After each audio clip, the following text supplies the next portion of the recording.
What has been the worst accident you've had on the mountain? My coworker, Chris Neville, we're getting ready to shoot this buck in the high country, and it was November, and we were, way up on the mountain. So I think it was like -10, probably like super cold. And so he's getting ready to set up to shoot this buck thing. So he had his hands outside of his gloves, mittens for a long, long time. Right.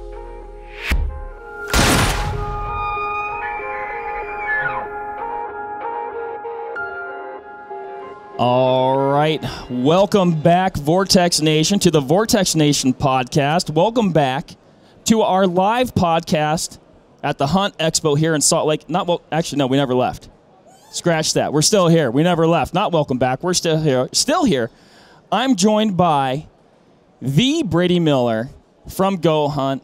His flowing locks blowing in the mechanically induced breeze. Brady, it is nice to have you here. It's good to hang out with you again. It's always fun. This is probably, we get to see each other a couple times a year. This is definitely one of them, one of the more mellow shows out there, a fun group of like-minded people. It's just a really, really cool atmosphere. It's cool to be doing this live with you.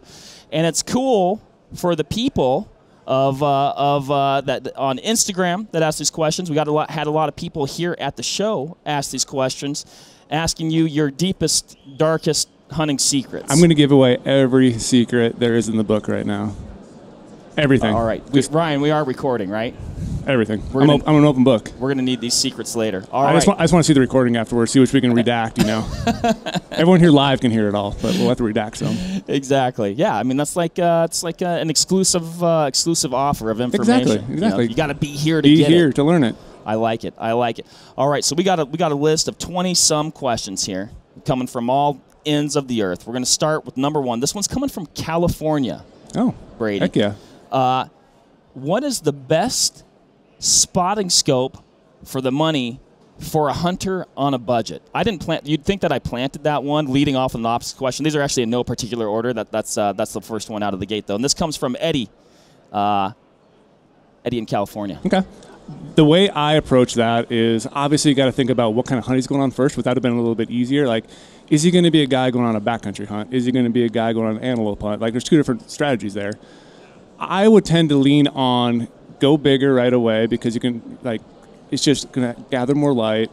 You're going to be able to see a lot, just further distance and that sort of thing. You never know what your hunting strategy is going to change throughout your lifetime. So, if you start off as a small spotter, yeah, it's going to work great for a little while, but then later on you're going to be like, maybe I should have bought that 85. That would have been a great choice. So I always lean people towards a bigger spotter right away. Save up a little bit of pennies. Obviously, got to go Vortex. Naturally. I think that's implied. Yeah. But just think of the use case first, especially too, angled versus straight. We always have those conversations a lot. You got to make those decisions too. But just find the one that's going to work for you, test out our buddies, and figure out, what you kind of like about it, because it is very personable. My dad, my brothers will only like a straight spotter, where I'm an angled guy through and through. Yeah. But it's just you find out your use case, and to me, I like a bigger spotter because I like to digiscope. I like to be able to see animals later on, grab all that footage. That's memories to me. Yeah. And so I'd rather have a little bigger objective always on a spotter, which is the way I like to go through it. And generally with a larger objective, you're going to get more magnification, right? Mm-hmm. So again, you're kind of gaining, your form factor. It's going to be a little bit bigger. Weight, it's going to be a little bit heavier. The weight you got to consider. But you're going to gain some functionality, performance and versatility, because it'll be kind of one spotter to do it all. And so you're not going to wish you had more. Exactly. Yep. I like it. I like that. I always like having everything I need. That's why I put so many things in my backpack. Yeah, it gets heavy fast, though. California. Hot one here. Another optics question. Fancy that. Best power binos for mule deer hunting. Have you been mule deer hunting before? Yeah, once or twice in my life I've been mule deer hunting, and I've done that once or twice every single year for the rest of my life. So, yeah, a lot. Yeah, definitely sarcasm there. For anybody who knows Brady, he's a mule deer fanatic. Some might say you have a problem. I have a problem. I have a big addiction, and I am the first to admit that, yeah, it's a problem. I think it's beautiful. So what would be your go-to all-around bino for mule deer? Maybe even a model, perhaps, but then a configuration as well. Okay, that's the easiest question ever. 12 by 50 UHD. The reasons why I can handhold them, but the more power, to me, the benefit of it is mounting it on a tripod. I can literally mount it on a tripod. I can pick apart every piece of vegetation, every piece of mountain. I know what that tree looks like. Is that a shadow with a deer rack behind it, or is that just a tree branch? I can figure that out with 12x50s because I like that extra power. Yeah, sometimes there's a lot of power when you're on like a really tight canyon, or maybe you're hunting in the Midwest or something like that. It might be a little bit more power, but for mule deer hunting only, 12x50 is what I'll always carry. Because I used to do the thing where I carried all sorts of different optic setup, and now I just do 1250s and a spotter. That's all I need. Yeah. Handheld, and then like I said, off a tripod, you will see more animals all the time, and you'll just pick out the subtle details. I want to see an ear twitch of an animal. I want to see, like I said, that tine in a shadow. I pick apart the shadows, pick apart everything in detail, and I can sit behind there with 2 eyes all day long comfortably. And 12x50s are just an absolute game changer. I agree, man. I feel like that is one of the most versatile configurations for like an open landscape Western hunt. And I mean, I just echo everything you said. You lock those things down on a tripod, and I mean, you can do some serious work. And I mean, I don't know if we go throughout a hunting podcast without talking about tripod glassing. Tripod glassing, yeah, is the key. And I'd say it probably every other podcast, but like it will change your hunting life. It'll change your life. But yeah, I mean, you'll be glassing it. Maybe you're not finding a deer, but you'll be like, "Oh, what's that tiny bird at 1,000 yards?" You're like, "Okay, I'm effectively glassing right now." And the thing too, like when you're glassing handheld, if I'm on my knees, you can start to feel your heartbeat. Like you'll feel your heartbeat, and so your binos are moving up and down. You're not glassing steadily. They're on a rock solid tripod. Wind can hit it. Anything, you're glassing. Good to go. 12x50. So you got a favorite? I'm gonna put you on the spot here. I guess in the Vortex lineup. What's your favorite model of 12x50 then? It's always been the UHDs, or recently since you guys released them. Like, I've had the HDs before. UHDs are gold. I concur. I like those answers. I agree 100%. All right, up next, coming from Rigby, Idaho, Callie McCauley, I think. Forgive me if I mispronounced that incorrectly. What is the most memorable hunting experience you've ever had? That's got to be a tough one. That is hard. Like you'd think that'd be like kind of like a softball question. Yeah. That's a tough question. That's the one you got to dig deep on because there's so many experiences out there. And I always think, like, I know we're going to get it later, but like the hunts you struggle on, those are my favorite. But I think if I had to say the most memorable hunt I've ever been on was a mountain goat hunt I did in 2014. And it was one of those things where the guy I was going with had never had a bow hunter go with him before. He's like, "You're going to bring a bow to a gunfight. Like, you really should bring a rifle here." And the second day of the hunt, I finally saw a mountain goat, put my first stock ever on it, and actually took a mountain goat with my bow. And my dad got to be there and see it, and he had to hike up the mountain, and it was obviously kind of hard for him to do that. We were like kind of worried about, like, he didn't want to blow his knee out because it's second day of the hunt. And we'd already rode in, like, 35 miles on horseback the day before to get in there. So the first stock I ever made a mountain goat, I killed it with my bow. This is the most amazing thing ever, like picture perfect mountains, everything was perfect. And then less than 24 hours later, I killed a big old bull moose with a giant drop tine with my bow. Unbelievable. Just back to back like that. And the guy had never had a bow hunter ever hunt with them. And he's like, "Oh my gosh, you guys bow hunters are really lethal." Yeah. And I was like, "Just give me the situation." And it worked out perfect. But like, just to share that memory with my father, who I don't get to see very often because he lives in the Midwest and now I live out west all the time. Right. So we don't get to hang out that much, but we have all those memories growing up, and like be able to do a hunt like that randomly and just go and do it. Like that was something I remember forever. Just like to have him there and like, to jump in each other's arms and hug and do all that stuff. It's like, it's not a mule deer story, but it's like, that's my favorite one probably of all time just because it's with him. That's awesome. That's awesome. And like when I was reading that, I was like, man, that's a tough question because a hunt can be memorable or even the most memorable for so many different reasons. Like it could be like, family, or, maybe it was just like this crazy struggle fest where you came out successful or whatever. And this one sounds like it's kind of got all those things. All those things, yeah. I've even had some really good hunts where I don't take an animal. Like those are still fun too. There's all learning experiences and you just chalk it up and get better next year, but it's still fun. Nope, for sure, man. For sure. I like it. From Honeyville, Utah, Eddie Kilburn, where's your favorite place to hunt? I don't know if we can divulge this information. So the best spot for mule deer is Florida because they have this big winter snowstorm and everything starts migrating down there. It's a great state for mule deer. Awesome, yeah, awesome. Florida. And then you can go swimming too. So yeah. No, I'll take that one though. I'll still give a real answer. Okay. Yeah. So the real answer, any place in the West I can actually get a tag. It sounds like a loaded answer, but it's like literally if I can get a tag in Idaho, if I can get a tag in Wyoming, Montana, Colorado, those are all going to be great states for me. Like, I just love the experience of hunting, because every time I go, like I always say, it's like, it's a learning experience to me, and I'm gaining knowledge about mule deer that I can then take to another state. So, like, I don't really have I kind of have a favorite state, but maybe I won't talk about that one. But, like, if I can get a tag anywhere in the West, it's a good tag, especially, like I said, like, opportunities don't come that often. We're all getting older, so, like, any tag I can get, I just want to capitalize on it. Like, give me a map, give me some gear, and, like, I feel like I can find some animals that have a good hunt. So it's like, but they're all really fun. No, man, I mean, that makes a lot of sense too. And I mean, like, it's like, I think people can sometimes get hung up on, like, oh, I'm waiting to draw this, I'm waiting to draw this, I'm waiting to draw this. And I'm sure they're hunting, in the meantime. But man, just pick up a tag and go. Just try and go. In fact, we've talked about this before, even I think when we had you on the podcast. Like, I have points built up in a handful of states, but I end up never burning them, because then I just always plan just like these crummy, like, OTC hunts that I just said, well, I know I can count on that, and I'm just going to go. Like, and I know I can I'm go. an OTC junkie. Every mule deer tag I've ever drawn, I've had less than 4 points. That's saying something. Yeah, like, you can just get tags and go. As they say in Dumb and Dumber, just go, man. Just go hunt. Okay, this is a good question. This is coming from Brigham City, Utah. Brad Robinson. Which has more effect on bullet performance, velocity and FPS, or foot-pounds of energy? I'm an energy guy. Okay. There's no displacement for There's no replacement for displacement. Okay. I like to hit things hard and hit them hard really well. And then I guess also, though, fast is a part of that Fast component. is a part of it too, yes. But to me, it's like, I shoot a big heavy bullet, and if I hit it in the shoulder, it's going to punch through that shoulder, animal's going to go down. If I hit it somewhere else perfectly, it's still going to go down. If somehow the animal moves and I just have a lot of energy, normally it's going to kind of knock it down, and I'll be able to get another shot on it. But to me, it's all about energy. And I know it's a heated discussion. You can go back and forth a million different ways, but I just like that force.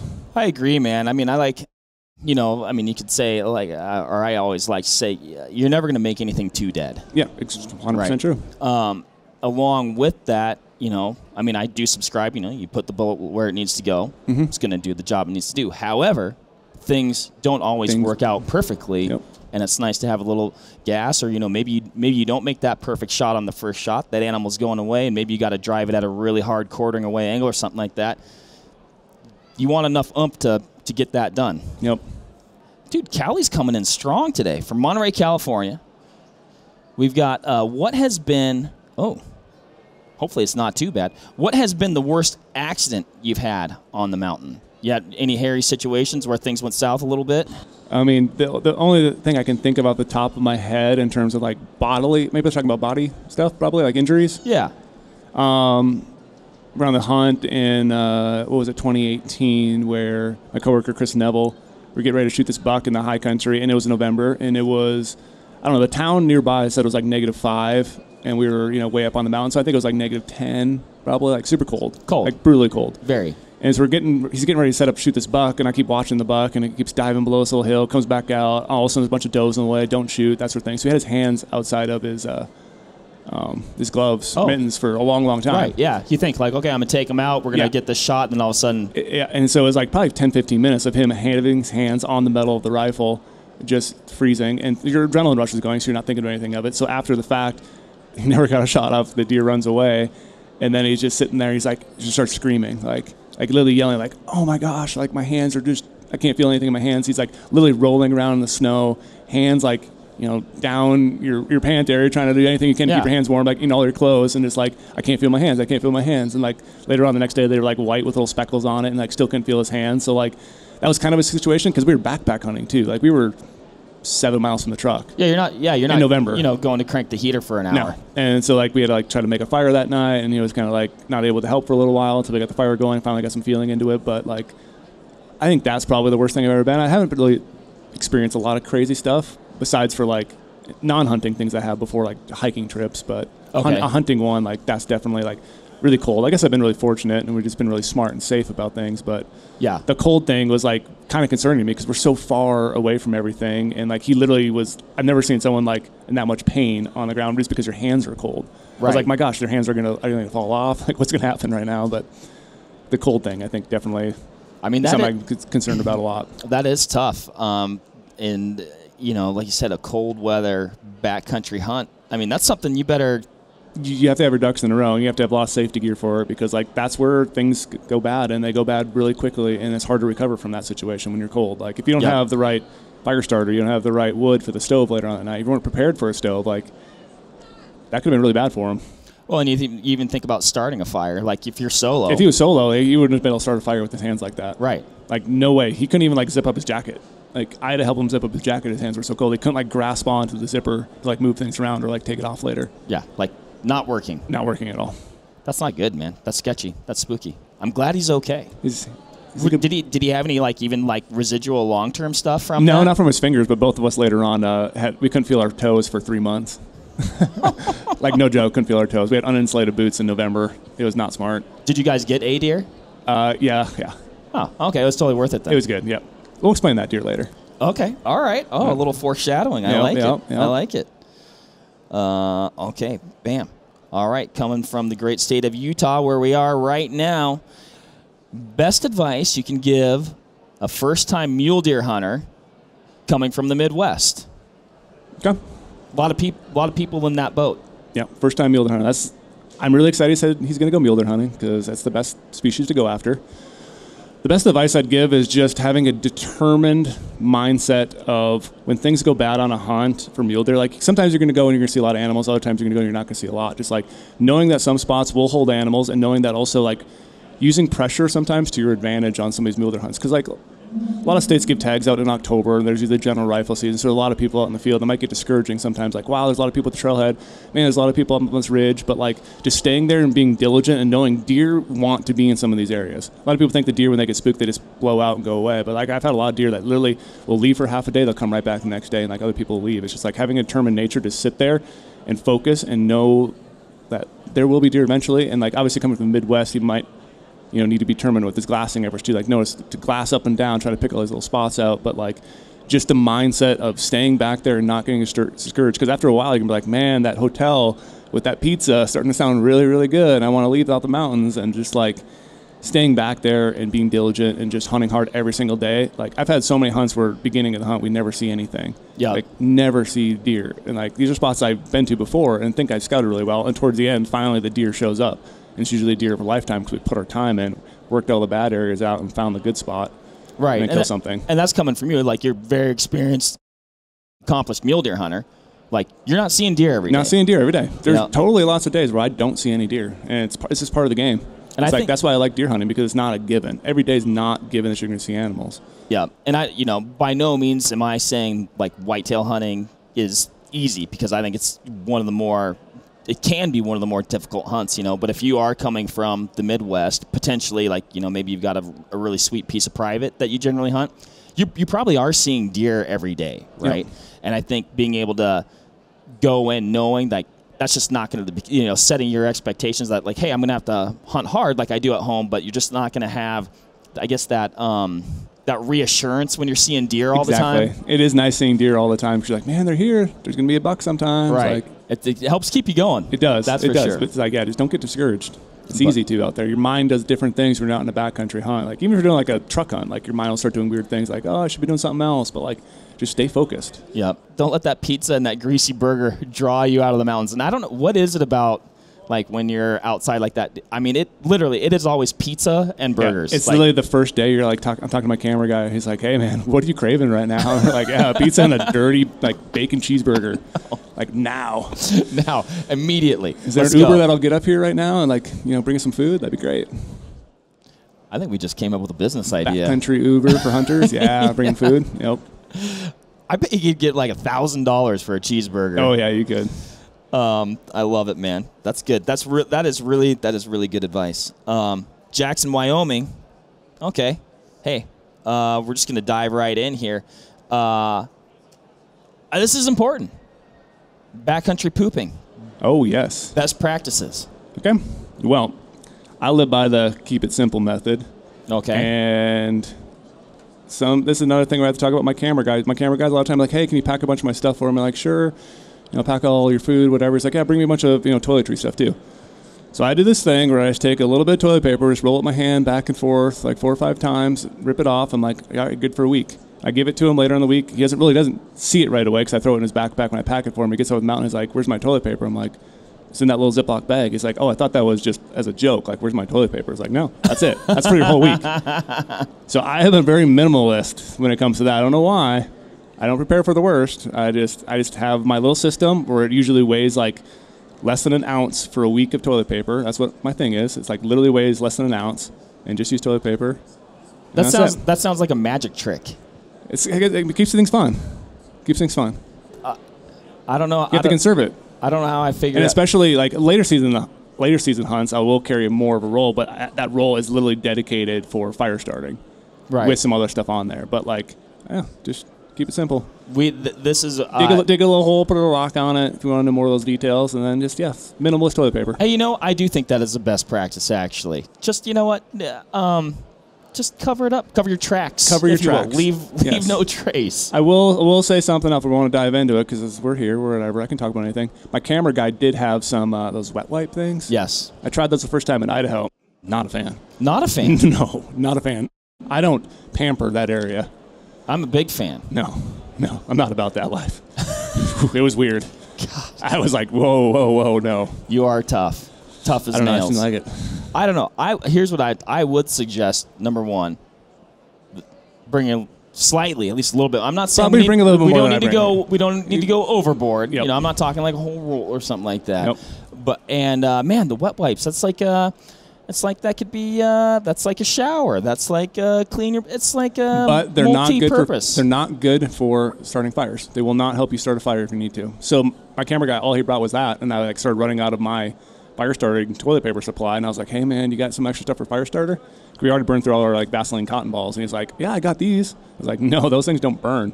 I tried to burn his, whatever he had did not burn at all. I was like, we can't use anything you have for a fire starter right now. That's not good. So that's the only downside about that. But it was weird. It was a weird experience.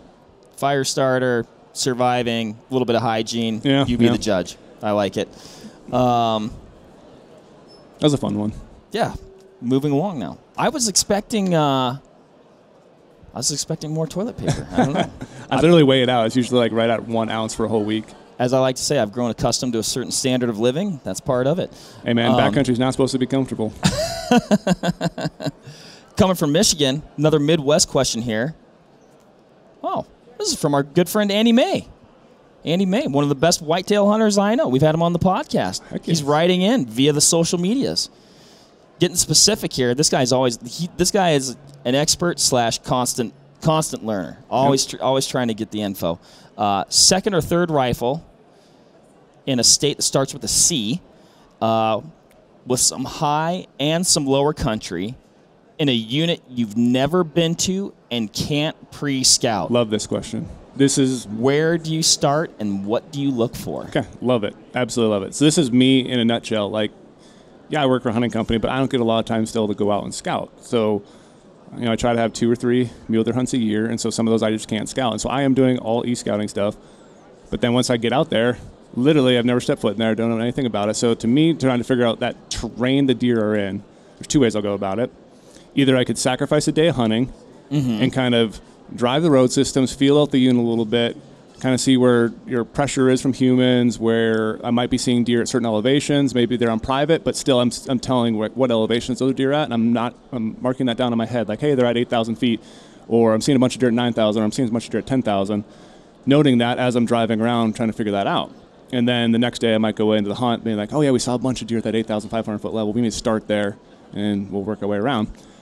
But the other way I do things, which I think is a little bit more easier because you want to get out hunting right away. You don't want to burn a day hunting because you're traveling out there, you're doing all this stuff, so you want to get in the field. So I'll just go as high as possible right away. Okay. Which seems kind of counterintuitive because a second and third rifle in that state that starts with a C is usually cold and miserable.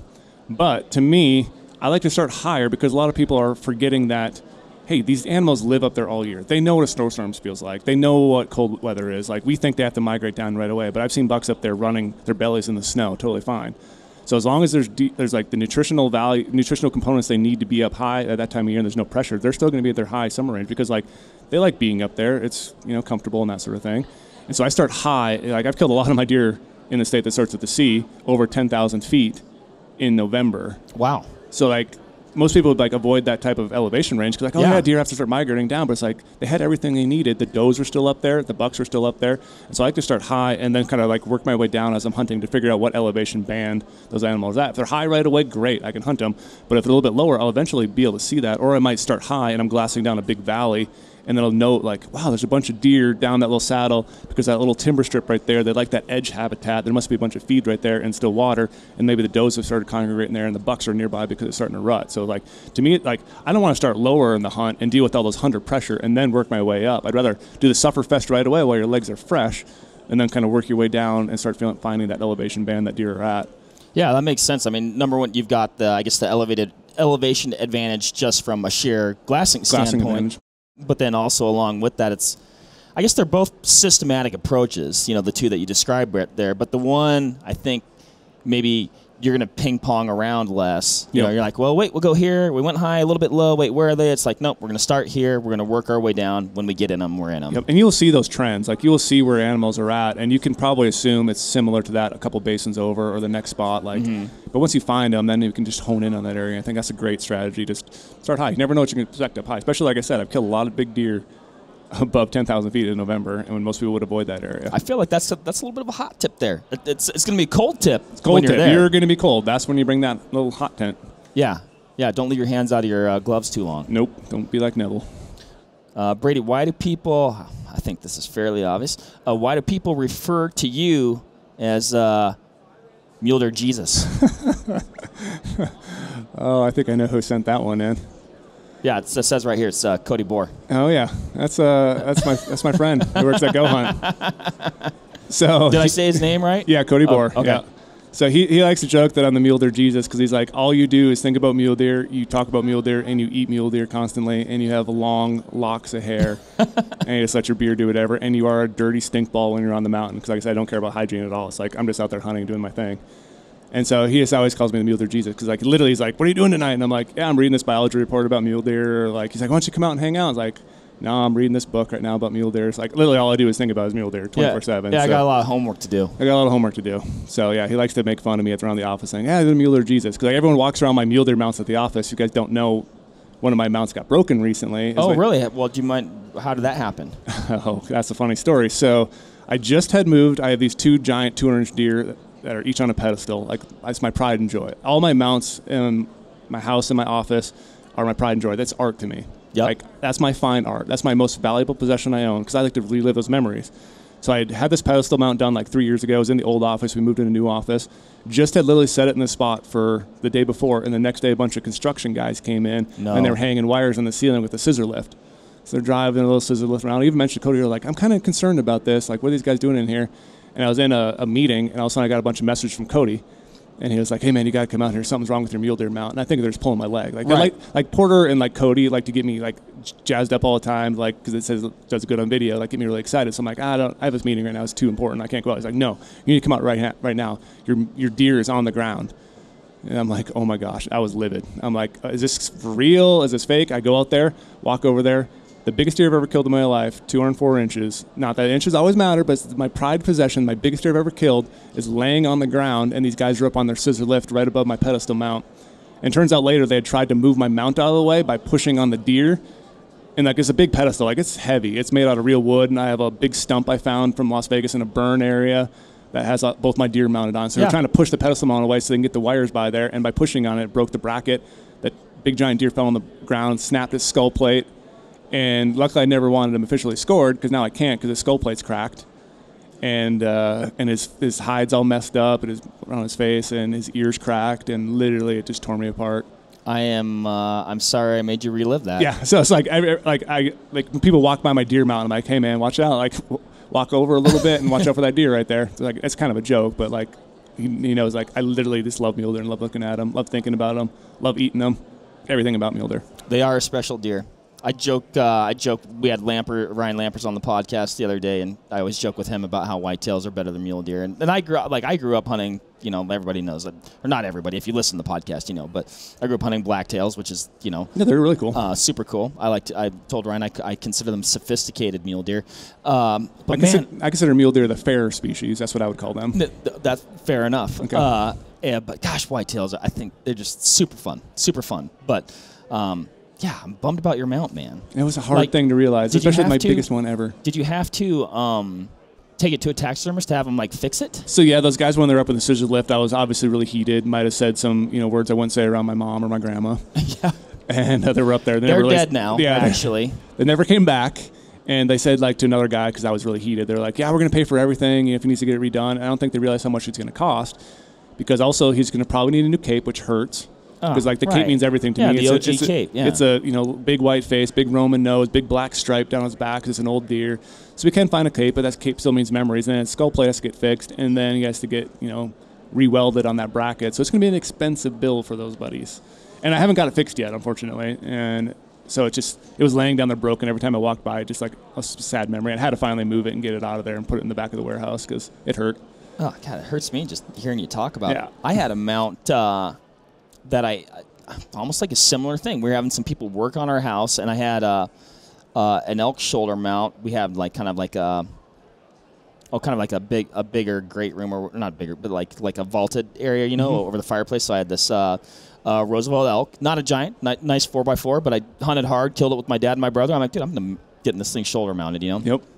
And there wasn't a stud though in the wall, so I just used like a really heavy duty, I guess, drywall hanger. But like it was like totally sturdy. But anyway, we had some work done on the back of our house, and I think just the vibration knocked it off. So like I came home, and it was like on the ground, and one of the brow tines was like stuck like straight out, like it didn't curve up, and it punched like 3 inches into the subfloor. Like I literally had to like forcefully like pull it out of the subfloor. Ooh. And it cracked the skull plate. Like amazingly, it wasn't like completely destroyed, but the antlers are a little bit loosey goosey. Yeah. But yeah, pardon me, I didn't even care because we got 2 little girls at the time. I'm like, it could have killed somebody. Oh my gosh! So I'm glad nobody did die on that one. But that one stung though. It stung. I feel your pain. I know. I've been there. This is good. We'll get off the. We'll be a little bit more lighthearted here. Ethan Johnson. Funniest hunt you've ever been on? Funniest hunt I've ever been on. Maybe funniest hunt or funniest thing that happened on a hunt. I think the funnest hunt I've ever been on. Oh, funnest hunt you've ever been on. Funnest. Okay. Yeah. I need to practice my reading. Funnest hunt I've ever been on, that's pretty much any hunt I go on with Chris Neville. Okay. Like...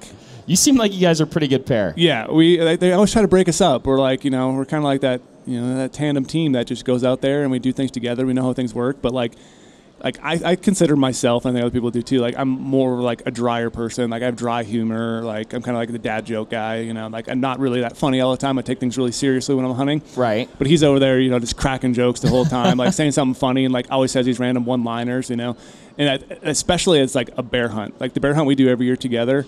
Like, that is the most fun I've ever had, because usually it's, like, pretty laid back. Sometimes we call it, like, a gentleman's hunt. Like, we take it seriously in the afternoon because that's when all the bear activity is, but in the morning, we're making bacon, hanging out, like, doing some fun stuff together, sitting there glassing, like, picking off ticks, throwing them at each other, like... Right. We're 2 guys just having a bunch of fun. Obviously, we're serious when we need to be, but we're also just having a lot of fun together, and just, like, every second you're just like, what is Neville going to say next? That's just going to make me laugh. And like probably the camera's rolling, and probably some of this stuff we probably shouldn't talk about or whatever, shouldn't say something, like just hilarious little things that just keeps me going. Like, that is, how did you just think of that right now? That's the most random thought in the world. And you ask me, I don't know, something about like why I don't like certain food or whatever. It's like, how did you think of a way to say that? Just like, right. It's like, that's a good like hunting buddy, because like I'm the serious guy. He's obviously serious too, but he brings that lightheartedness that just makes the days go by that much smoother. Yep. And man, hunts like that are, they are so cool, because actually that hunt, that's not like that's not a gimme hunt. That can still be a tough hunt, but it's also very tough. It's not as much of a grind. We got to be serious the whole time. We're trying to get our one opportunity for the week. Like, you might only get one opportunity on that hunt, but like you said, it's a little bit more mellow. You can be a little bit lighthearted, and I think that's good to mix those in, especially when you have a good person like that. So that was like a funnest type of thing, but also funniest. Yes. I tried to cover both those since you messed that up at the beginning. You nailed it. Thanks for pointing that out. Coming from Arizona. Okay, another optics question. What is the best, and maybe we already covered this actually, what is the best all-around spotting scope for the everyday hunter? Yeah, we kind of cover that. Like I said, go find out what you need, figure out if you want angled or straight, figure out what your use cases are, by ones. Yeah, I mean, I'm an angled guy. I mean, there's definitely advantages to both. Yeah, there is. You know, as far as, you know, and this isn't this person's question, but, you know, we get that question a lot. Angled or straight, angled or straight. And I'd say, you know, sales-wise, it's probably about 50-50. Really? And it probably depends on how you're using it. There's a lot of guys that's a truck scouting device. You know, they're doing a lot of long distance, covering a lot of ground in the vehicle, and a straight can be super nice. You know, you get a good car window mount. You got that straight spotter. I mean, you got the line of sight perspective too. Yep, it's more like pointing quick your acquisition. finger. Yep, you know. The one trick that I don't hear a lot of people talking about in angled is, which I did a lot archery hunting deer, was at a bunch of sagebrush flats. So the terrain is very low, and we were trying to dissect this buck to see if it was worth it to go after. But he was kind of close to us, like, you know, 300-400 yards out. Didn't want to pull up some binos, whatever. Wanted to do spotting stuff to get some footage. You take that spotter up on an angled, and you twist the bell of it so the eyepiece is then pointing straight down, so I don't have to lift my head above the brush at all, and I can just lean in there on that angled and actually see the animal straight across. Where a straight one, I'm going to have to get up, and my head's going to be above there, but I can keep my head profile down below the sagebrush and still be able to, like, glass that animal up. I've never tried that before. It looks goofy, but like, it's very, very easy to do. I mean, I've utilized the rotating the collar to adjust it a little bit, but never, like, I guess, that extreme. Fold it all the way around. That way you can look and just not have to give up your profile behind you. It also works, too, if you're, like, up on a skyline area and you're worried about, like, you know, going too high. You could just rotate it over as you're glassing, like you don't want to skyline yourself or something like that. I like it. Another check plus in the angled category. I like it just even from just, I find it more relaxing. I can just dip my head down. It's more natural for going downhill, especially uphill. It's easier to look in. And your tripod doesn't be so high, like the vibration and everything. Like, we could talk forever on angle straight. Yeah. I love that discussion. Or, you know, I mean, obviously, if you and I are hunting together, height discrepancy. Exactly. Right? You know, but it'd be, you don't have to adjust, you know, between the two of us. You can be, hey, just look in this. I can just go peer down in it. Yep, exactly. So, all right, man. I like it. Okay. Going to get philosophical here. Another good one from Utah. What makes you want to hunt? I think it comes back to, obviously, I was born into a hunting family, so I was very fortunate in that. But it's just, to me, it was always about the camaraderie we had on the weekend, first of all, because, like, you know, obviously when you're younger, you don't realize the whole meat aspect in a real way. You do eat it, but you don't know it. And it's like, I wasn't the type of person who, like, you know, went out and had a bunch of friends and did a bunch of stuff on the weekends. Like, I was a family first. Like, that's what I like to do. I like to go hunting with my dad. So every morning on the weekends, we'd go duck hunting, we'd go waterfowl hunting, we'd go big game hunting. And, like, just growing through that, it's like it made me so much more closer to my family, made me really close to my friends who would get into hunting. And some of them weren't into hunting, became part of hunting. And then now I just couldn't see myself ever not hunting, because it's just like, it's what I want to do. Because I can go out and hike and go on a cool adventure and see a bunch of scenery. But I like the part where I'm going out hiking, trying to also survive in the mountains, but also try to take an animal, because, like, that's the adventure part that just drives me to do everything I do 365 days a year. Like, this is what I live for, because it's such a challenge and a aspect of my life that's just ingrained into me that I just want to do it all the time. And so, like, being in those cool places, trying to survive, but also try to hunt an animal that lives up there, that's stronger than I am, that's every day is getting better, faster, stronger. And here I am sitting in an office chair every day, you know. And then, like, that meat I get from that animal, like, literally, no joke, I have never bought beef at a store since I left my parents in high school. And I'm not knocking it by any means. Like, I love going to a restaurant and I'll buy a steak, but, like, I've never had to go buy beef at a store because of all the wild game meat I take every single year, whether it's ducks, fish, you know, deer, elk, anything, bear. Like, I literally have freezers full, and I consume it all every year. People are like, oh, you probably have way too many meat. No, I eat meat literally every day of the week. That's why they always joke, like, literally all I do is eat mule deer. I bring it into the office, I eat mule deer in the evening, make it on the weekends, eggs, throw a bit of mule deer meat in there. Like, all that stuff just means so much to me that, like, it makes me excited to wake up in the day because I think about it all the time. Yeah. And I get to go to really cool places because of hunting. Where, yeah, I could go there hiking, like I said, but, like, I want to survive and also take an animal, and it's, like, the coolest thing ever, and, like, takes you to beautiful places.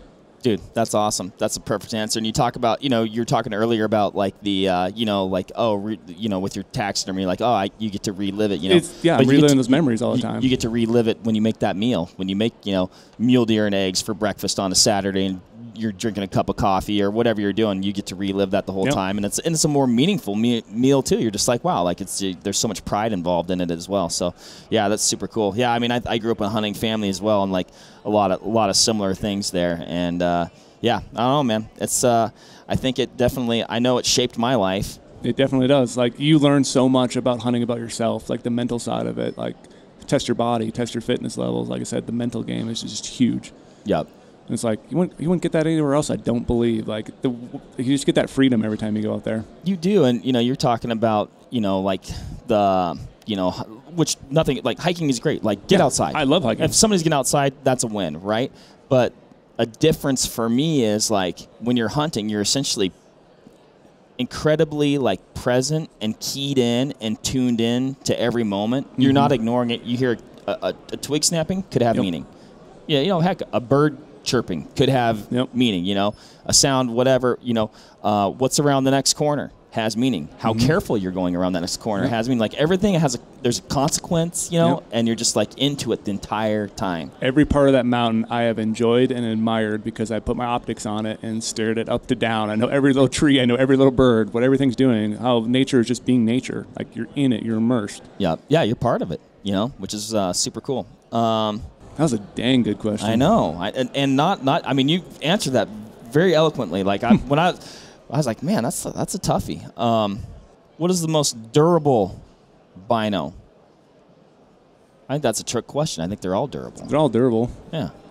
It's a tool that's meant to be used, and I would not be afraid to use it the way it's meant to be used, which is glass hard, glass often. Make the shirt. I like this one. I like our last two. Okay. I definitely want your perspective on both of them. And this is an interesting one. Coming from Idaho. Yep, love Idaho. Okay. 18 by 56 UHDs. Okay. I love that bino. Yep. Or 11 to 33 spotting scope. What would Brady do? I've gotten this question before. This is from Rusty. Okay. And it's a phenomenal question. Me, on that situation, I can't remember the exact weight of both, but I know it's going to be very similar. I would lean towards 18s off a tripod, obviously, because those 18s are going to be hard to handhold, but you're going to get the 2 eyes. I can sit there all day off 2 eyes and glass. And then, if I need to, I could handhold them, but like off that tripod, you're going to be able to see far distance. You're going to be able to see everything really close. And again, you're going to be able to see all the details. And I like to have that because then I can sit there all day comfortably, like I said, with 2 eyes, and I know if to squint, I can just pick apart every little detail. And if you're going to buy them ones, I would lean toward that just because, like I said, off a tripod, it's going to be tough in some of those closer situations for sure because it's a lot of magnification, but you're going to be able to pick up that details really easy, especially at those further canyons. That's where you're going to want some of that magnification, and I'm going to be able to grid out everything really perfectly, again, doing all the details and shadows, and I think that'd be the better route to go to, but it's a very good question. It is. I'll preface this with saying I love the 11 to 33 spotter. Like, that is a shining star in the lineup. It's really cool. It's it's compact, it's lightweight, it's coming in at like 25 ounces. Essentially, that's less than some just standard 10 by 42 binoculars, right? And you've got an 11 to 33 spotter.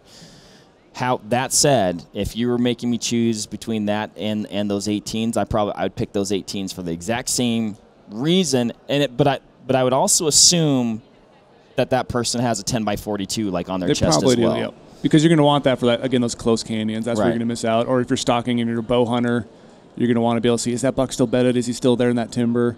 Like that sort of thing. So that's where those 10s are going to come in handy. Awesome. I like it. All right, last one. This is a good one to end on. Again, this is like, I swear, like we've done. This is gonna look like I planted these. I really didn't. Like I'm actually reading these for the first time as well. It's coming from Utah. Why should I pick Vortex? Why should you pick Vortex? Because it's gonna help you take more mule deer. Which is the point of life. Which is the point of life. Okay. But I always think too, it's like I can, the durability I get off everything. Like I've dropped my binos. I'll admit. I banged up my rifle scope on the mountain several times. I literally, at one point in Wyoming, I shouldn't have said the word Wyoming, sorry. The state with a W that doesn't have any mule deer. I set my rifle down once, and I had a boulder that I didn't know was near me because I was trying to scale down a big cliff because there's a giant buck down this basin, and I was like trying to get set up and find an area I could shoot from. I stepped on this little thing. This big boulder gave way, landed right on the side of my rifle, like hit my rifle scope, smacked on. And I'm like, oh, is everything going to be good? Is everything in tune still? Is everything great? 2 days later, shot a giant giant deer with a big old inline on it, big giant old mule deer. Never failed me. Didn't knock everything out of tune, didn't do anything to it, didn't have to shoot it. I just trusted it was still good because I looked on there. All my reference marks were still on there. I always reference mark a silver Sharpie on all the rings just to make sure everything stayed square. Mm-hmm. Everything was perfect. Like, it works. Like, awesome. A rifle scope works. The binos, obviously, like I said, I dropped them before, pick them up, they work. I've rolled one down a cliff a little bit, pick them up, boom, they still work. Like, it's just, and the glass, I can sit down and literally glass all day comfortably. Like I said, I'm a big promoter off the tripod, and I can find animals. Like, they literally just work for me every single time I use them. And I've had some of the very old rifle scopes to the very new ones. I still have that Razor, or was it the Gen 1? Oh, the 5 to 20 by 50. Yeah. I still have that rifle scope. And it's still on my muzzleloader. It's phenomenal. Like, it still works great. That must be one heck of a muzzleloader. Oh, that's a great muzzle. That's the one I was going to take to that state with it. That starts with, I don't know, it's one of those Midwest states that has mule deer. Oh, as a late season. As a late season hunt, you know. Yeah, I know that one. Yep. Stay out of there. So like they just work for me, and it's like, you know, I'm able to, like, every single big deer is taken with the Vortex rifle scope.